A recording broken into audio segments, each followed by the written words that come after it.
Disculpen la tardanza, el tráfico esta vez no nos ayudó. Perdón, doctor, por llegar tarde.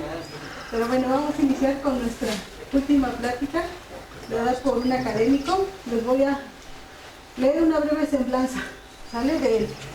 Entonces, el doctor Jorge Zavala es investigador titular de aquí del Centro de Ciencias de la Atmósfera y es miembro del Sistema Nacional de Investigadores. Él estudió física aquí en la Facultad de Ciencias de la UNAM y estudió Ciencias del Mar en el Instituto de Ciencias del Mar y Hidrología. Hizo su doctorado en Oceanografía Física en el CICESE y hizo un postdoc en la Universidad Estatal de Florida, en el COAPS. Él desarrolló la línea de investigación en interacción océano-atmósfera y formó el grupo que lleva ese nombre aquí en el CCA, que opera actualmente ese grupo los pronósticos operativos meteorológicos de circulación oceánica, de oleaje y de oleaje. Ha sido responsable pues, de diferentes proyectos para CFE, Conagua, Conacir, PAPID, etc. Entre los que podemos resaltar los que son relacionados con los sistemas de pronóstico numérico operativo y de oleaje para Pemex y de marea de tormenta y de oleaje para el Servicio Meteorológico Nacional, así como la reconstrucción del derrame petrolero de British Petroleum para el INEC. En general, el doctor Zavala ha estudiado procesos de circulación oceánica y clima de México mediante modelación numérica, observaciones en sitio, información satelital y datos de reanálisis. Entre los temas que ha estudiado destacan la dinámica y termodinámica del Golfo de México, así como la variabilidad de la concentración de clorofila A. También ha estudiado la hidrodinámica del sistema arrecifal veracruzano y las lagunas de Términos y Alvarado. Ha colaborado en investigaciones en el Pacífico tropical mexicano y en estudios de la sequía de medio verano en México. Ha estudiado variaciones del nivel del mar, en particular las que son asociadas al cambio climático global.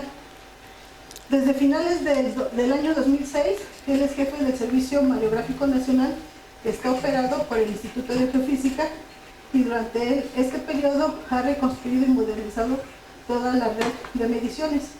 Actualmente es el editor en jefe de la revista Atmósfera y miembro del comité editorial de la revista Geofísica Internacional.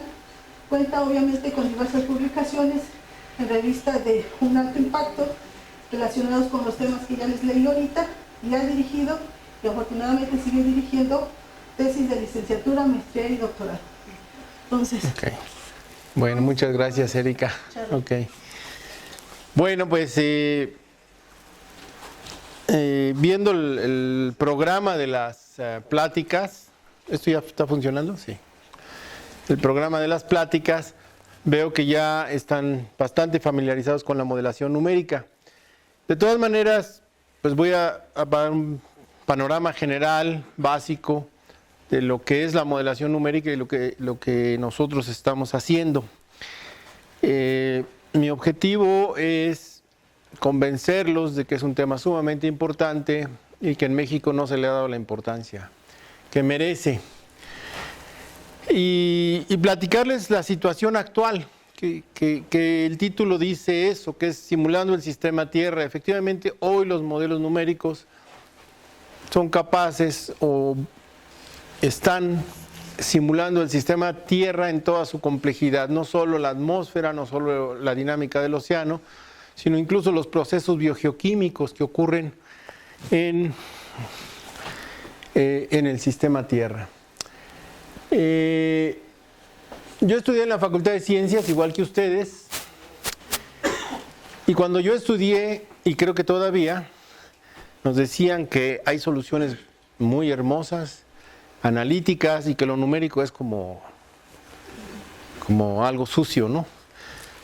O a veces nos dicen que es como algo de ingenieros, ¿no? Que hay ingenieros. Pero ese es un sesgo. La ciencia ha crecido mucho buscando soluciones numéricas. Es difícil encontrar el origen, buscando, uno encuentra máquinas mecánicas como el ábaco, que tenía el propósito de ayudar a contar. Sí, ahí está. Ayudar a contar y son sumamente antiguos. Perdí el alambre, ¿eh? El alambre todavía está. O sea, y entonces, ¿cómo le hago? ¿Así? Ok. Quitar este. Ponemos este aquí.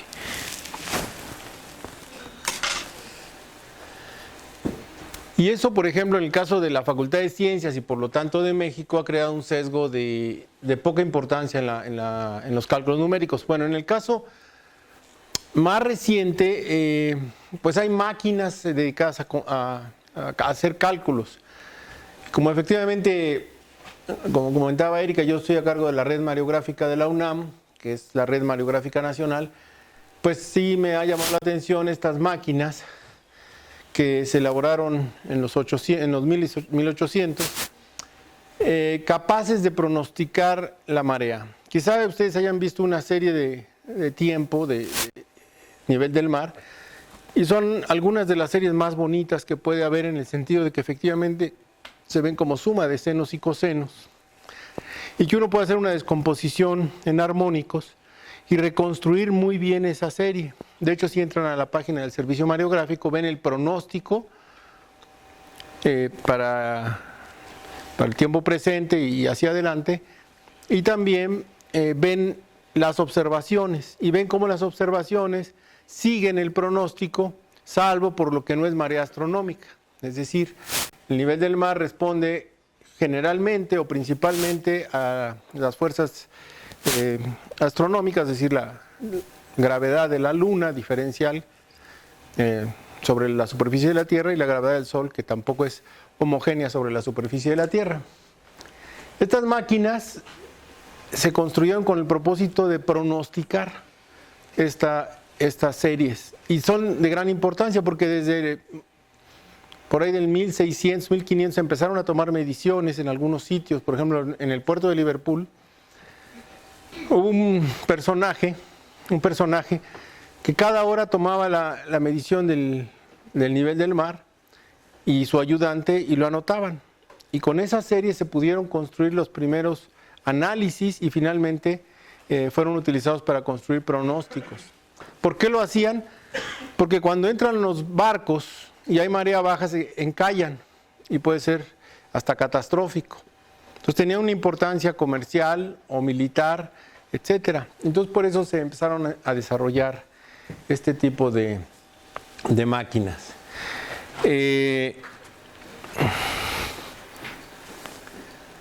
Estas están, por ejemplo, en el Museo de Londres, en el Museo de Ciencias de Londres. Y también el mismo personaje realizó esta máquina para hacer análisis armónicos del tipo de lo que es un análisis de Fourier. Entonces se analizaban series y se hacían descomposiciones. Estos son realmente máquinas mecánicas para realizar cálculos. Y son verdaderas maravillas mecánicas, como después fueron también los relojes.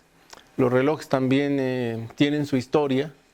La búsqueda de tener un reloj preciso, pues vale la pena esa historia, ¿no? Y su importancia era para la navegación, porque si uno tiene la hora exacta y hace observaciones celestes, puede saber exactamente en qué latitud y sobre todo, en este caso, en qué longitud se encuentra.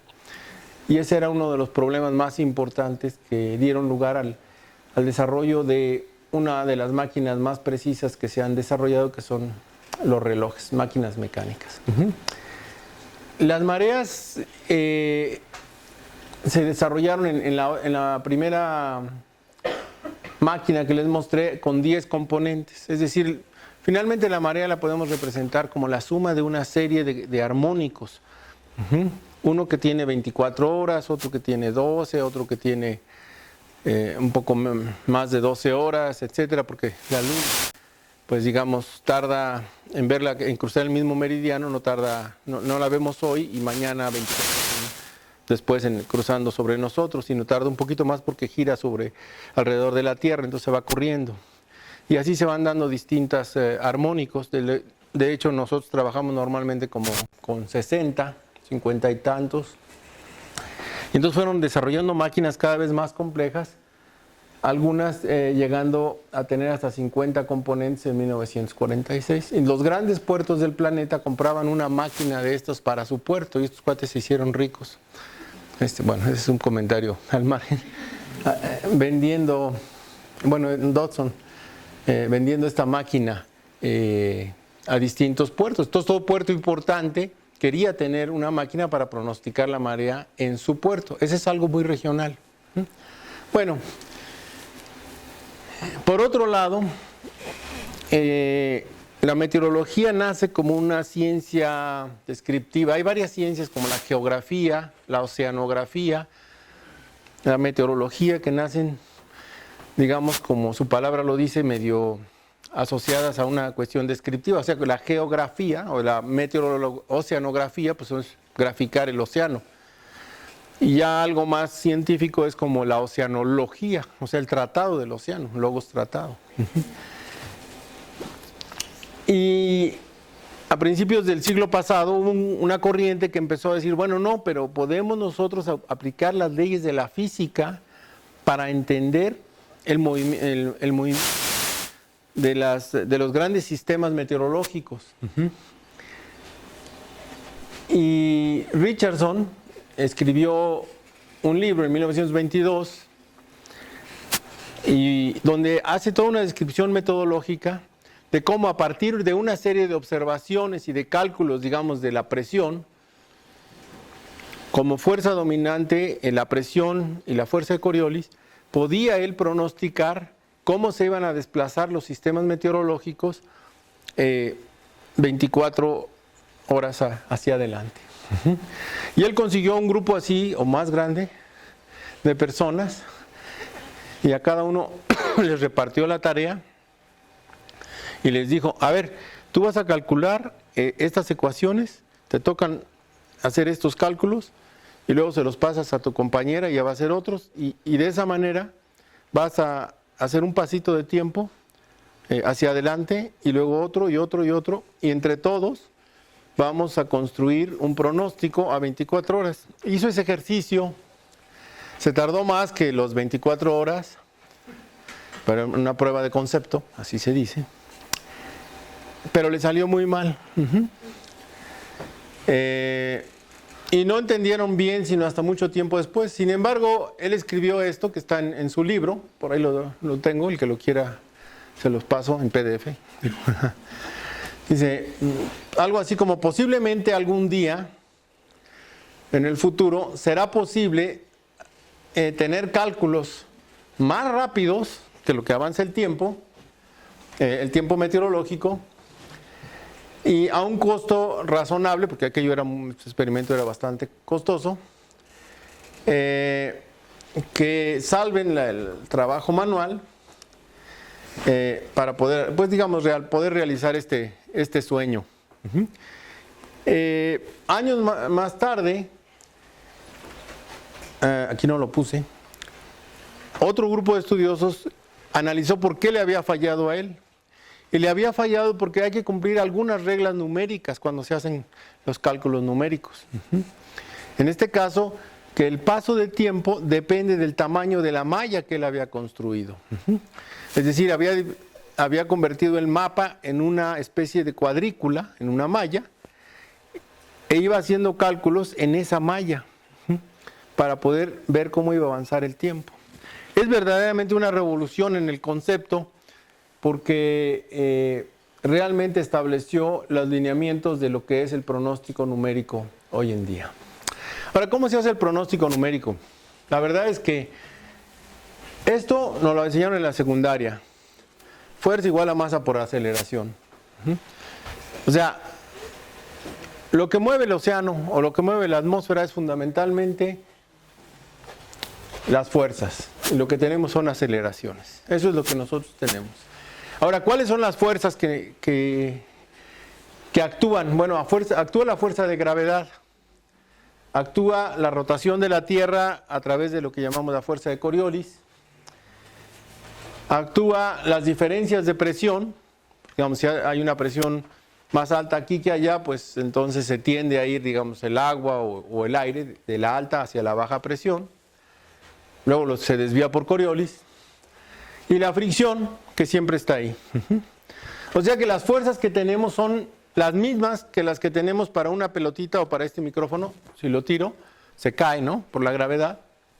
O si tengo una pelota y la aviento, yo puedo pronosticar, si mido bien la velocidad a la cual la aventé, en cuánto tiempo va a llegar y a dónde va a llegar. Entonces, si yo sé cómo se está moviendo la atmósfera, pues yo puedo pronosticar, al menos en el corto plazo, en cuánto tiempo va a llegar a otra posición. También utilizamos, en este caso, pues en lugar de trabajar directamente con la masa, bueno, trabajamos, como es un fluido, masa por unidad de volumen, entonces trabajamos con ρ. En este caso, la aceleración, o sea, nuestra A, pues normalmente la representamos como la derivada de U con respecto al tiempo.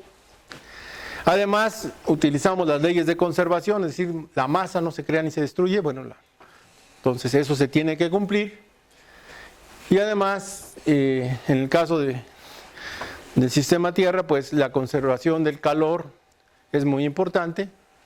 O sea, hay una cierta cantidad de calor que medimos como temperatura, pero que tiene que conservarse más lo que se le agregue, digamos, por radiación solar o lo que pierda por emisión de radiación. Entonces, esas son las reglas y con eso podemos hacer un gran modelo dinámico del sistema Tierra y del sistema océano.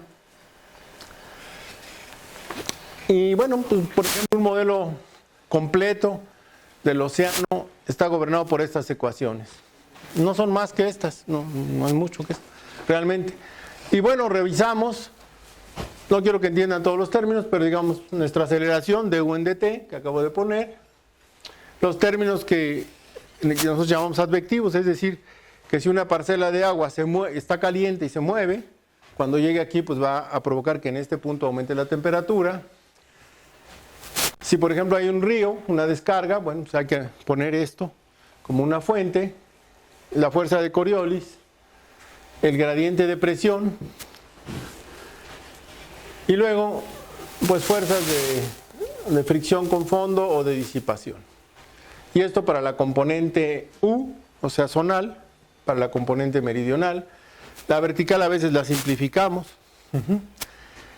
La ecuación de conservación de masa, lo que dijimos, la masa se conserva.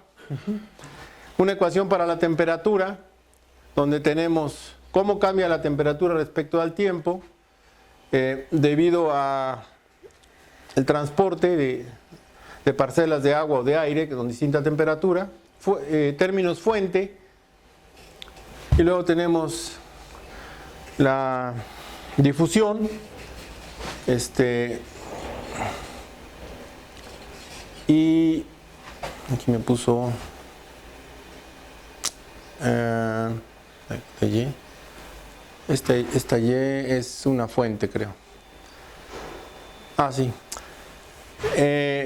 La radiación solar, según cómo penetra. O sea, lo que pasa es que el océano es ligeramente transparente a la radiación del sol, entonces la va absorbiendo en distintas profundidades. Una ecuación para la salinidad y una ecuación de estado. Con esas ecuaciones podemos tener un modelo sumamente completo que nos describa, por ejemplo, el comportamiento del océano mundial. Y es prácticamente mejor que esto, pues no hay, o más completo que esto no hay para describir el océano. O sea, puede parecer mucho, pero en realidad no es mucho. Hay ciertas cosas interesantes, por ejemplo, la ecuación de estado, en el caso de un gas, pues, ¿cuál era? Es muy bonita y muy fácil, ¿no?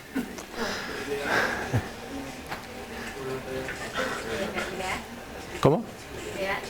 El gas ideal. PV igual a NRT. Ok, esa es muy bonita, es PV igual a NRT. Y se puede deducir analíticamente o experimentalmente. En el caso del agua oceánica, o del agua en general, pues no tenemos una ecuación tan bonita. Se comporta poco más extraño, pero lo podemos describir con una ecuación, por ejemplo, como un polinomio, y se puede calcular los coeficientes del polinomio a partir de muchas observaciones y se le ajusta una función. Y luego tenemos condiciones en la frontera, en la superficie, pues el esfuerzo del viento nos está afectando en la dirección X, en la dirección Y, la entrada de radiación por la vía de onda larga, calor sensible y calor latente, más la radiación de onda corta, son 4 procesos. Y en el caso de la salinidad, pues evaporación menos precipitación. ¡Pau!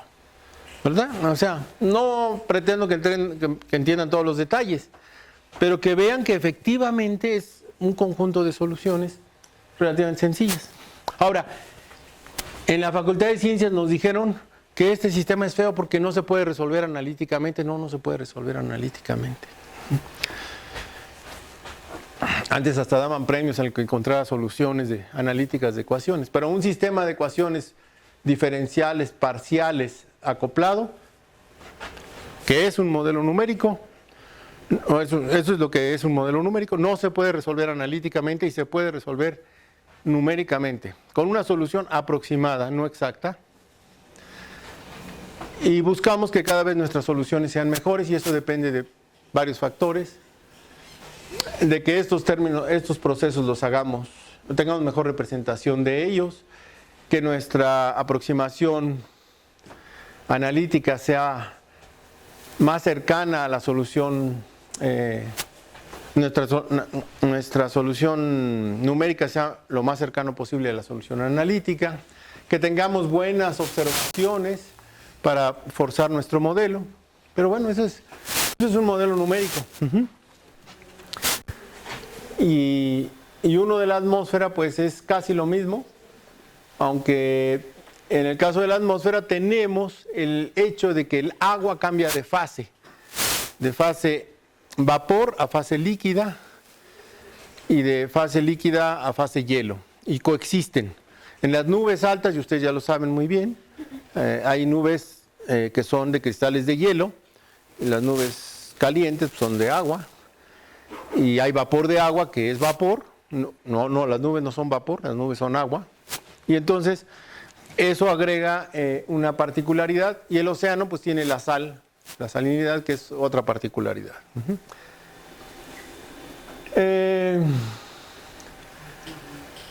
Me voy a basar esta.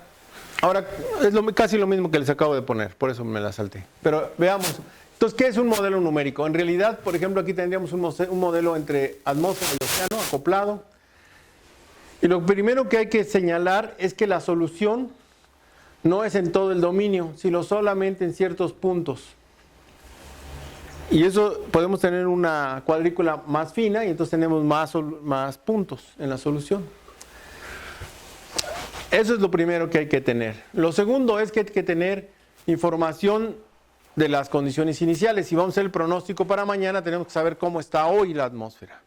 Y para saber cómo está hoy la atmósfera, lo primero que necesitamos son observaciones.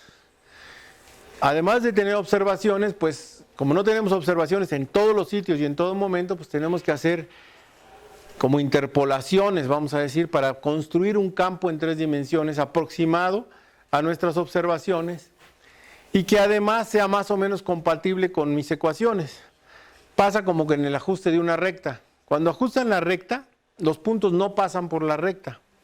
Pero tú ya le dijiste que tiene que ser una recta. En un modelo ya le dijiste, tienes que ser consistente con estas ecuaciones. Entonces, no todos los puntos son consistentes o son solución de esas ecuaciones, son contradictorios. Entonces, se desarrollan métodos para interpolar u obtener soluciones que sean consistentes con las ecuaciones. Entonces ya no coincide exactamente nuestra solución con las observaciones, pero coincide, bueno, pero debe estar cercana a cumplir con el sistema de ecuaciones que tenemos, ¿no? Y luego, además de tener nuestras condiciones iniciales, pues si no estamos simulando todo el planeta, pues tiene que tener fronteras.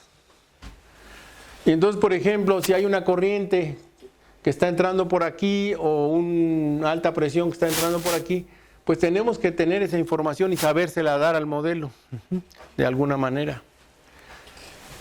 Siempre es un problema, casi siempre, si lo que nos interesa está aquí, buscamos que la frontera esté lejos de nuestra zona de interés. Y después empezamos a imponerle que conserve masa, que conserve calor, que conserve sal, que conserve momento, que conserve vapor de agua, en el caso de la atmósfera.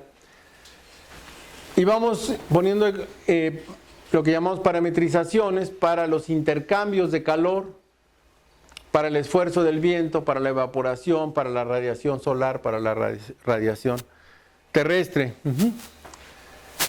Tenemos que poner información de la topografía, tenemos que tener información, por ejemplo, de los ríos, etc.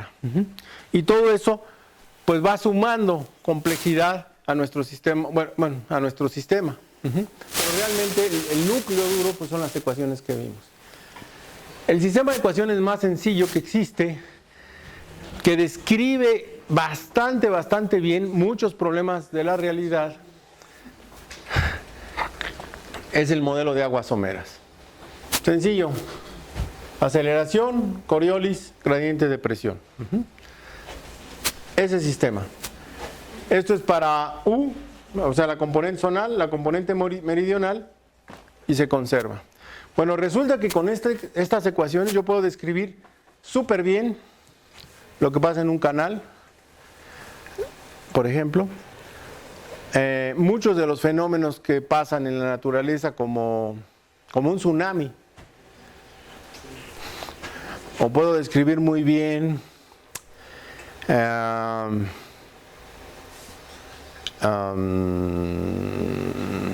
un tsunami, o lo que pasa en un canal, lo que pasa en un estanque, por ejemplo. ¿Cómo se resuelve? Ay, caray. Esto. Resulta que lo que hacemos es un poquito más complicado que esto, pero una ecuación diferencial la vamos a convertir en una ecuación algebraica. Son dos animales diferentes, o sea, pero vamos a decir se parecen. Acuérdense la definición de derivada, ¿no? Es el límite cuando delta tiende a cero. En este caso, pues hacemos un incremento de U entre X. Y en el límite, cuando este incremento tiende a cero, pues el valor es igual a la pendiente, ¿no? Lo más común es hacer estas aproximaciones, que se llaman de diferencias hacia adelante, diferencias centradas, diferencias hacia atrás. Y luego se nos ocurre hacer mallas de distinta forma. Por ejemplo, esta malla que se usa mucho, que es la Arakawa C.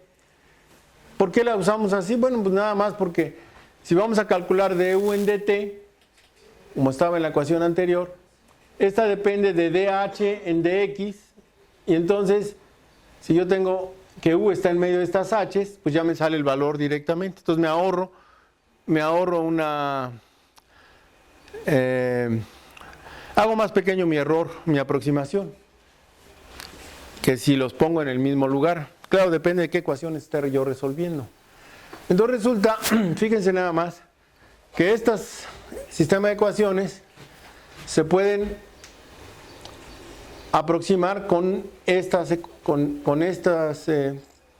tres ciclos, donde yo tengo que U, que está aquí, U2 es igual a lo que tenía en U0 por G, que es esta G, por delta H en delta X. Y entonces aquí tengo H en J más 1 menos H en J. Por este delta T lo paso para acá. Por delta T entre este delta X. Y eso es esta ecuación. Entonces, en realidad convierto con las aproximaciones que teníamos esta ecuación en esta aproximación. Y lo resuelvo para cada punto de la malla que varía en renglón y en columna. Y hago lo mismo para esta ecuación y hago lo mismo para esta ecuación. Entonces, El propósito de poner esto es que vean que son muy poquitas líneas de código. Y con estas líneas de código, más unas poquitas de aquí arriba, que son las condiciones iniciales, y así unas poquitas de aquí abajo, que van a ser como para graficar o salvar, yo obtengo esta solución. Y este es el caso de tirarle una piedra al centro de un estanque y cómo se va moviendo. Ya no puse la animación más grande, estaba muy pesada. Pero llega a la frontera, si la frontera le pongo una pared, rebota y sigue avanzando. Y esto, para esto sí hay una solución analítica. Y por ejemplo en la clase que damos de taller de modelación numérica, lo comparan contra la solución analítica y ven que la solución es muy cercana a la analítica. Entonces fíjense qué fácil es simular, por ejemplo, la formación de estas ondas en un estanque, o por ejemplo, una perturbación en un canal, o por ejemplo, cuando ustedes, la otra vez, hace unos años estaba yo viendo los datos de la inundación de Tabasco, abren la presa y entonces se ve como un escalón, o como una alta del nivel, y entonces el nivel empieza a viajar, tarda 7 horas en llegar a Villahermosa e inunda la ciudad. Entonces se ve como un pulso. Y la velocidad de ese pulso está gobernada por estas ecuaciones más fricción, un poquito más lento que esto. Claro que de todas maneras el gobierno mexicano primero inunda y luego avisa, y primero inunda y luego evacúa. Pero eso, pues cualquiera de ustedes lo puede calcular con ese sistemita de ecuaciones. Bueno, no todas las mallas son cuadradas. Y no son todas cuadraditas porque algunas veces nos interesa conocer en mucho detalle ciertas zonas. Por ejemplo, en el caso de un tsunami, pues queremos saber si se va a inundar con cuidado la zona costera y con el mayor detalle posible. Entonces, hay distintas formas de resolver esto. Alguna es acoplar o hacer anidamientos de las mallas cuadraditas y poner más resolución cerca de la costa. Otra es que las mismas cuadritos vayan modificándose en el tiempo. Y otra es con mallas no estructuradas, como de triangulitos, donde tenemos mucha resolución en las zonas que a nosotros nos interesan y poca en las zonas que no nos interesa mucho. Esto se usa mucho, por ejemplo, en este caso, para marea de tormenta, que es la inundación causada por los huracanes, por elevación del nivel del mar, no por lluvia. También por lluvia inunda, pero en este caso por elevación del nivel del mar. O por ejemplo, por tsunamis. Pero no solamente, se usa para mucho más cosas. Por ejemplo, en una zona estuarina, pues nos interesa tener todo el detalle del estuario.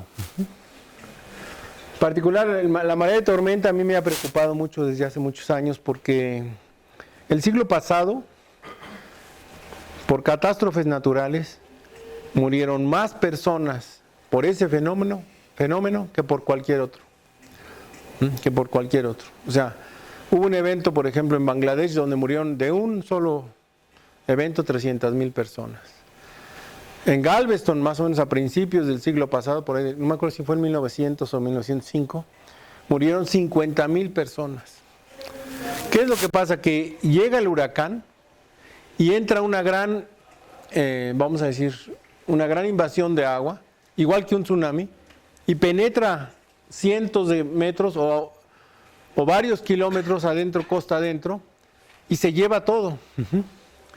Y como en esa ecuación que acabamos de ver, la de aguas someras, la velocidad con que entra el agua depende de la profundidad, o sea, raíz de G por H, pues si el agua es bajita, pues H es pequeña, entonces entra despacio.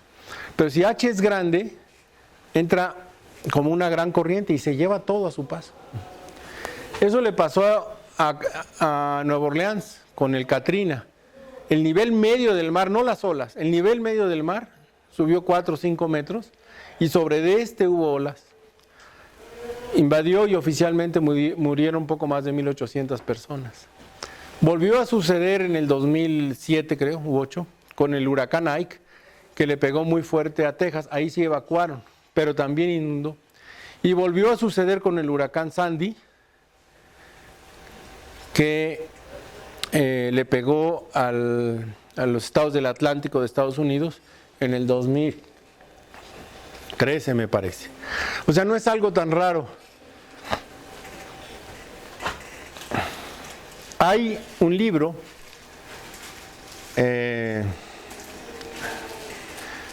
de un autor que se apellida de León, se me olvidó el nombre, que él estudia las costas de Veracruz, y en ese libro él documenta cómo en los archivos de Indias hubo una gran marea de tormenta en 1565, si no me equivoco, o por ahí, que penetró 4 kilómetros, se llevó el ganado, se llevó todo en Veracruz. No ha ocurrido eso recientemente, pero puede ocurrir este año, puede ocurrir el año que entra. Entonces, uno de los retos que hemos asumido en este grupo, solo por voluntad, es desarrollar la capacidad de pronosticar estos eventos, porque se pueden pronosticar bastante bien con horas de anticipación, incluso con días de anticipación. Y se pueden salvar miles y miles de vidas. En México, si hubo un sismo, entonces toman medidas para sismos. Si hubo tsunamis en Japón, toman medidas para tsunamis. Si hubo un derrame, ¿cómo se llama? Una erupción volcánica, entonces, y así lo van haciendo, pero no se prevé con mucho cuidado. Entonces, hemos estado con atención a ese problema. Y para ello empezamos a trabajar con mallas no estructuradas. Bueno, en realidad la modelación numérica y en particular los modelos climáticos son algo nuevo. En los 70s, o sea, algunos de ustedes nacieron, no ninguno en los 80s, pero bueno, en los 90s, un poquito antes de que nacieran, apenas teníamos modelos de la atmósfera y tomando en cuenta el uso de suelo, o sea, no solo la atmósfera, sino el uso de suelo. Y por otro lado había modelos oceánicos desacoplados. Ya en los 90s empezaron a existir modelos acoplados atmósfera, océano y tierra. Y empezaron a desarrollarse modelos para los ciclos biogeoquímicos en general, carbono, el carbono en el océano, y de la química atmosférica. Es más completo hablar de la química atmosférica que de la calidad del aire. Porque la calidad del aire está como muy relacionada con contaminantes. Pero en realidad la química atmosférica incluye los contaminantes y los compuestos naturales que existen, ¿no? Y después ya empezaron a acoplarse poco a poco, y muy recientemente en el último grupo de modelos del IPCC, pues ya tenemos sistemas que ya no son modelos acoplados, sino llaman sistemas terrestres. Por eso le llamamos así a la plática. Y estos sistemas incluyen los ciclos biogeoquímicos de la atmósfera y del océano, y pretenden simular o construir escenarios de cómo, por ejemplo, puede irse modificando la acidez del océano, o cómo puede irse modificando la productividad primaria, considerando toda esta complejidad de procesos. Y ese es en el estado en que estamos hoy. Para que esto haya ocurrido, tienen que haber pasado muchas cosas. Algunas, pero no todas, son mucho mejor comprensión de los distintos sistemas. Otra es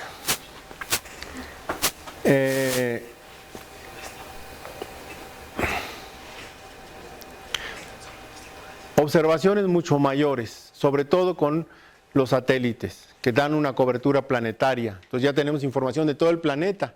De otra manera, pues ¿quién tenía información de la mitad del Pacífico, no? Pues esa información no la tiene.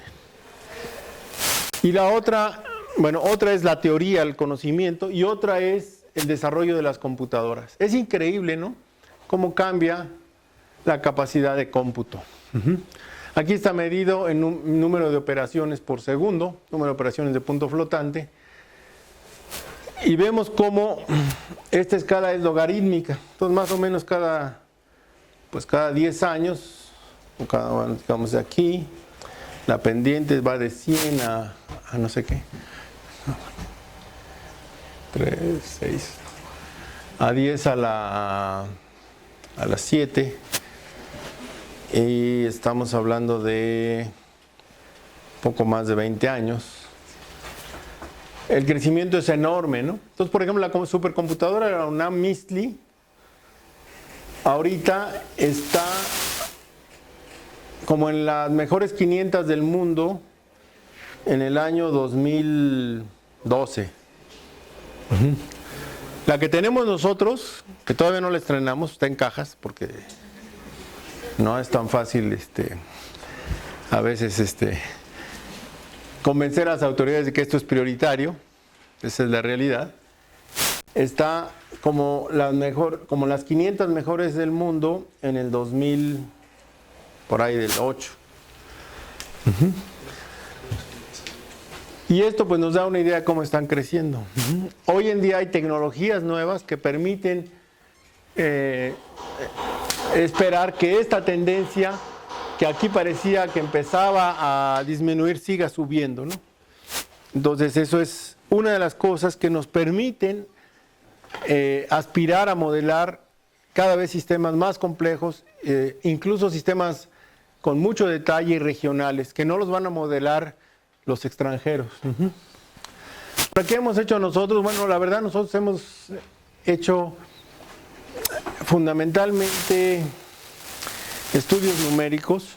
Hemos usado los modelos para estudiar procesos, pero como nos dimos cuenta de que había vacío en México en los sistemas de pronóstico, empezamos a desarrollar sistemas de pronóstico desde la gran inundación de Tabasco de 2007, porque nosotros teníamos corriendo el modelo para formar estudiantes, para hacer investigación. Nos dimos cuenta que vimos perfectamente que iba a haber una precipitación estacionaria con características catastróficas, que no se evacuó a la gente, etcétera. Y nosotros lo teníamos la información y pensamos que pues el gobierno también la tendría. Y entonces empezamos a desarrollar sistemas para Pemex en 2010 y luego nos pidieron otro en 2013. El doctor Agustín García ha desarrollado o ha trabajado calidad del aire en el Valle de México desde 2006. Nosotros hemos desarrollado sistemas de pronóstico de oleaje para Pemex en 2010 y 2013 y para el servicio meteorológico en 2012. Para el servicio meteorológico hicimos el primer sistema de marea de tormenta. Ahora ya hay otras personas pensando en marea de tormenta, lo cual está muy bien. 2012. Un sistema de ceniza volcánica, porque resulta que es muy importante, de pronóstico de ceniza volcánica, porque además de que afecta a las regiones donde cae la ceniza, es muy importante para la seguridad de la aviación y el pronóstico de circulación del Golfo de México. Además hemos hecho, por ejemplo, pronósticos o estudios diversos. Los pronósticos de nosotros los pueden consultar en la página del centro, ahí donde dice meteorológico, de oleaje, etcétera. Esta es la página de nosotros, está cortada, en donde pueden ustedes acceder al pronóstico meteorológico, al de oleaje, en este caso al servicio mareográfico. Aquí no sé qué es, no alcanzo a ver. El de circulación oceánica. Ok, el acceso a Uniatmos. El de un sistema que corremos para Pemex. Y luego aquí sistemas de pronóstico regionales que corremos nosotros y se visualizan con un sistema que desarrolló Olmo, y globales que no corremos nosotros pero que también se visualizan. Un área fundamental es cómo comunicar esto. Imagínense, en este sistema, de hecho es el sistema que está en producción, pero tenemos uno en desarrollo. En el que está en desarrollo y en el que hicimos para Pemex, se generan como 10,000 imágenes cada corrida, o sea, cada 12 horas en este caso. No es trivial generar toda esa información y organizarla y ponerla de tal manera que el usuario pueda accederla. Y entonces hay información, por ejemplo, de la altura geopotencial en cierta altura, o de el perfil de vientos, de relativa. O sea, hay una gran cantidad de información que los distintos usuarios pueden utilizar, tanto el usuario común como el especialista, ¿no? El especialista, digamos, el meteorólogo, el que toma decisiones. Estas son algunas de las carátulas que tenemos. Una característica que nos gusta mucho es que ustedes pueden consultar el pronóstico y más o menos la condición que existió en alguna fecha desde 2010. De hecho, podemos incluso, tenemos desde 2007, pero está en este sistema desde 2010 y eso no es tan común. Entonces uno puede ver las condiciones meteorológicas que existieron en distintas fechas.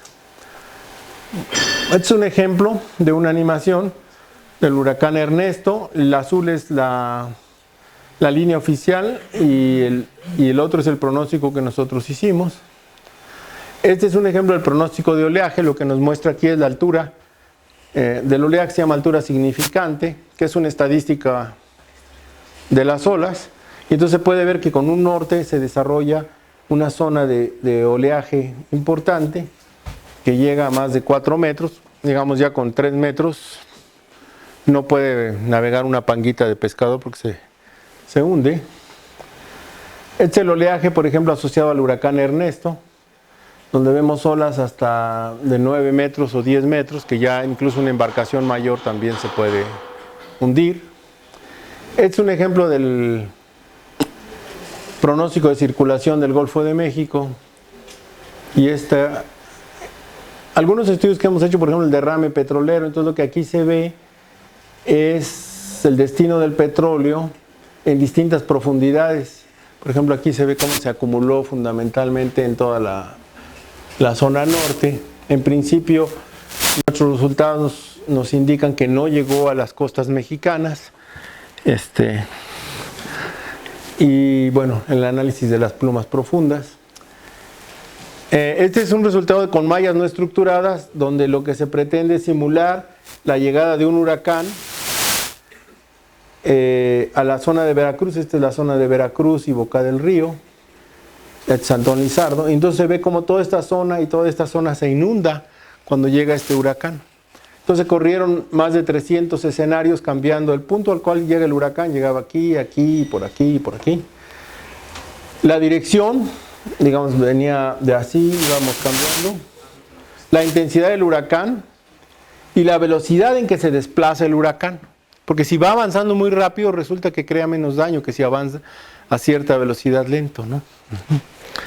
Entonces todo eso nos sirve para aprender. Y este es parte del trabajo de Obel Díaz, que es parte de su trabajo de doctoral. Pero cuando aparezca publicado este trabajo, pues seguramente algunas personas dirán, bueno, yo mejor no vivo aquí, o no compro una casa ahí, ¿no? O a lo mejor la más la venden, ¿no? Luego, dentro de la visualización, bueno, sí destaco el trabajo de Olmo, de este sistema que realmente él le pone así de México para el mundo, porque realmente él lo ha desarrollado, es de código libre, es de código abierto, y pues es, digamos, utiliza las más modernas tecnologías de cómputo para poder visualizar las condiciones oceánicas, atmosféricas y otro tipo de variables. Y bueno, tiene varios estudiantes de ciencias de la Tierra y de computación trabajando con él. Bueno, eso quizá les podría poner algunas, ¿cómo andamos de tiempo? ¿Tantito? ¿O ya no? Digamos, viendo la página del grupo, voy mal, ¿verdad? Para acá. La página del grupo, que es esta. Aquí están los sistemas que yo les mostraba. Aquí está el sistema de pronóstico meteorológico. Ustedes entran y pueden escoger la variable. Tengo que poner el alambre aquí. Y aquí tenemos, por ejemplo, viento. Entonces van viendo el pronóstico para hoy y los próximos 5 días. De hecho no está el de hoy, 4 de mayo, entonces tomo atrasado. ¿Mandé? Sí, es hoy. Okay. Es interesante, por ejemplo, va a entrar un frente, a pesar de que ya estamos en mayo, es el último de la temporada, diría yo. Es el clásico del 5 de mayo. Sí, más o menos el último norte entra en estas fechas. Aquí está el sistema de alta presión y los vientos del norte. Van creando esta zona frontal. Y aquí se ve el jet, Snake Jet o Jet de Tai, que estudió esta intensificación. Y esto pues va a provocar, entre otras cosas, que haya un gran oleaje en esa zona. Vamos a ver si es cierto. No lo he visto, lo estoy viendo junto con ustedes. Entonces aquí pues debería estar entrando ahorita el norte. Se tardaba, ¿verdad? O sea, no entra hoy, sino entra como mañana. Hoy en la mañana, se fue entrando aquí. Va desarrollando, este es el pronóstico que se corrió en la noche de ayer a hoy. Y entonces, si quieren, podemos hacer un trabajo de campo. Vamos a Veracruz y vemos el oleaje. Podemos ir en la lancha en la orillita, ya si vemos que está fuerte nos regresamos. Y entonces ven olas de más de 3 metros, 3, 4 metros. Con esto es suficiente para ponerse una mareada gigantesca. Bueno, normalmente no salimos con estas condiciones, ¿no? En una panga. Entonces, bueno, eso tenemos ahí. No sé. ¿Dónde estoy? Aquí, vamos a cerrar este. Entonces, por ejemplo, aquí tenemos también, por ejemplo, estos sistemas que les comentaba yo que ha desarrollado Olmo. Entonces aquí tienen los vientos esta es una simulación global, no es hecha corrida por nosotros, y en este caso es la que corre la NOAA en los Estados Unidos, pero incluye todo el planeta. Y también es el pronóstico, tiene muchísimas posibilidades. Por ejemplo, pueden construir animaciones de la fecha de hoy hasta 10 días. Pueden, ¿cómo? ¿Le puedes cambiar la profundidad? La profundidad, la altura dices. Esas son líneas de corriente, ¿no? Ajá, atmosféricas. Ajá. También puedo poner, por ejemplo, en la oceánica. En este caso está la temperatura, pero podemos poner las corrientes. Y esto no son animaciones. Quiero decir, se construyen y se corren en mi máquina, se corren en el browser. Lo pueden correr en su teléfono, en todos lados. Y se recalcula, por eso dice aquí, cada vez que yo le hago zoom. Tiene la posibilidad de correrse en 3D o en forma de globito. Y dice el compañero que le cambio la profundidad, que si se puede. ¿En dónde estaba? Depth 0. Aquí. Entonces aquí le pongo depth. Y entonces, por ejemplo, vamos a ponerle... No, pues vamos a ponerle 3 por aquí, 2. Bueno, más. Vamos a ponerle 500 metros, ¿no? ¿Está? Y entonces ya estamos en 500 metros. Esa era la pregunta. Ok. Bueno, pues entonces finalmente, si uno hace un pronóstico, la forma en que uno presente el pronóstico es fundamental, o un estudio. Entonces la visualización es toda una rama actual de la investigación. Bueno, son algunas de las cosas que yo les quería platicar. El propósito es convencerlos de que esto es algo muy bonito, muy interesante, y ojalá y muchos de ustedes nos ayuden a que México tenga una gran capacidad de modelación numérica, ¿no? Ok. Pues sí. ¿Tienen alguna pregunta? ¿Preguntas, muchachos? ¿Dudas? ¿Por qué se tiene que las condiciones de frontera, uno como recomendación las quiere que están lejanas? Porque en realidad siempre tienes como ruido numérico, o sea, cuestiones que hacen que la simulación no sea muy buena cerca de la frontera. Entonces, es un problema de frontera todo esto, ¿no? Sí, en realidad en las simulaciones numéricas hay muchas áreas. Entonces hay gente que estudia solo cómo tener una mejor condición de frontera, cómo una mejor representación. Sí. Y hay varios aspectos, ¿no? Por ejemplo, casi siempre en tu frontera tienes información en una resolución diferente de la que vas a tener dentro. Y entonces en lo que el modelo se ajusta, vas teniendo esa zona de transición. Ok, por ahí había otra pregunta. A ver.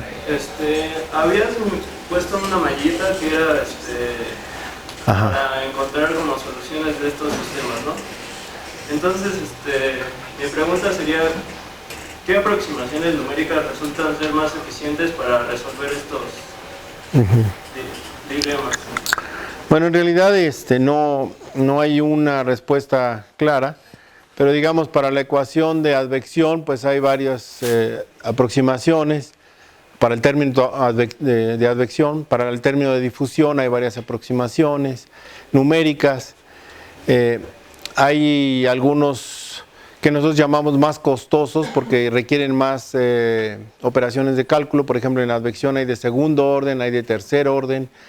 Y esto se refiere al error de truncación de la solución, si lo piensas como una expansión en serie de Taylor. Y bueno, también hay gente que hace su doctorado haciendo una propuesta distinta de una solución. Por ejemplo, cuando simulamos un derrame petrolero, casi siempre en lugar de usar la ecuación de transporte, o sea, dc en dt, utilizamos partículas lagrangianas porque los esquemas de advección crean mucha difusión en la pluma. En lugar de tener una pluma angosta, te crea una pluma ancha. Sin embargo, hay algunos esquemas que están saliendo actualmente, el otro día estaba viendo uno, que ya son mucho mejores en representar adecuadamente el transporte de alguna variable escalar.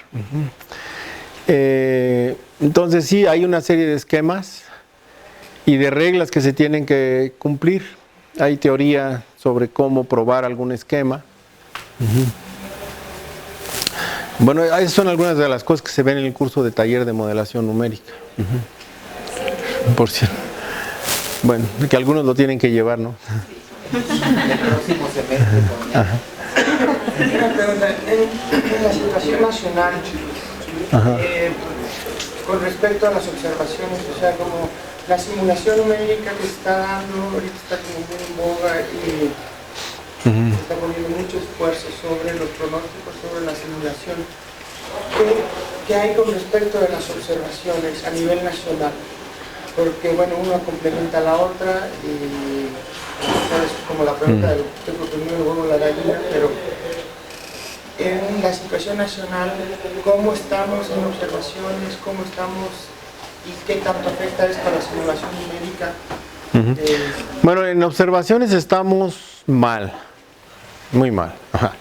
O sea, en términos de la atmósfera, la entidad encargada es el Servicio Meteorológico Nacional. Y la observación tiene varias componentes, podemos decir, observaciones de superficie, que son como las clásicas estaciones meteorológicas, las automáticas, etcétera, pues más o menos podríamos decir que hay algo, ¿no? Algunas son de mala calidad y hay muchas interrupciones. Luego, observaciones de altura, es decir, pues vivimos en el suelo como gusanos, ¿no? Casi. Pero bueno, la atmósfera, al menos la troposfera tiene varios kilómetros de altura, quiero decir, de 10 a 15, 20 en los trópicos, y va bajando hacia las latitudes altas. Y entonces lo que se hace es lanzar radiosondeos, tener perfiladores, tener GPS. Ahí nuestra red es muy pequeña y falla mucho, es muy incompleta. Y es fundamental, porque finalmente es un sistema en 3 dimensiones. Si no tienes información de cómo está en las 3 dimensiones, pues no tienes buenas condiciones iniciales. Y luego también se complementa con una red de radares, que tampoco funcionan adecuadamente.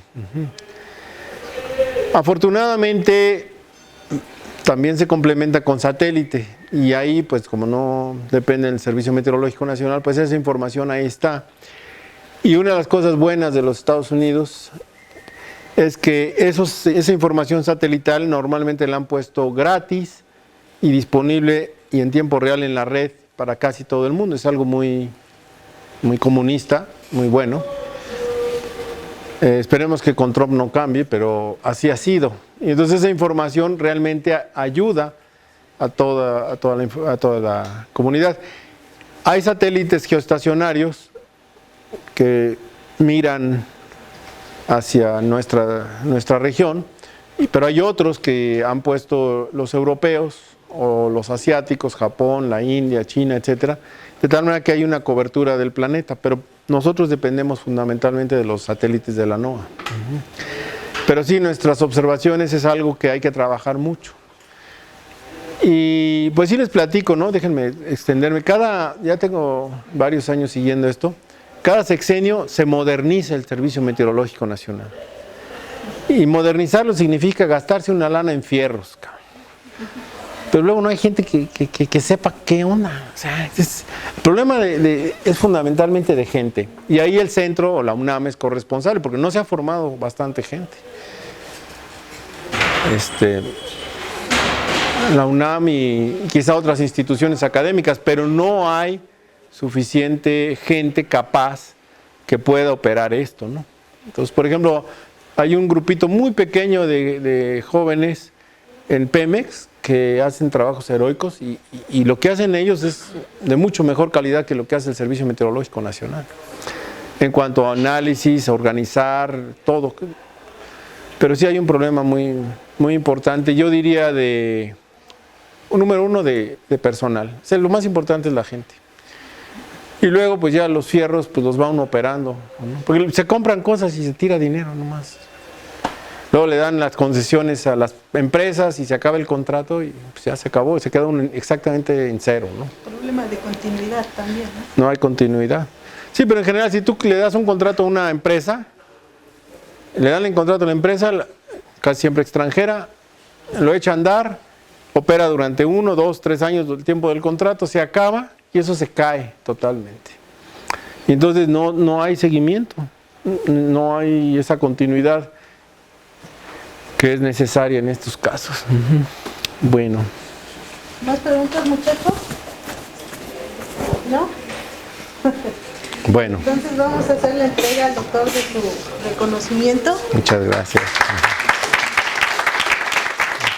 Me hace una taza. Venga, Erika. Espérame, así. Y a ver. Realmente muy... Hay que salir sonriendo. Muchas gracias, doctor, por su tiempo.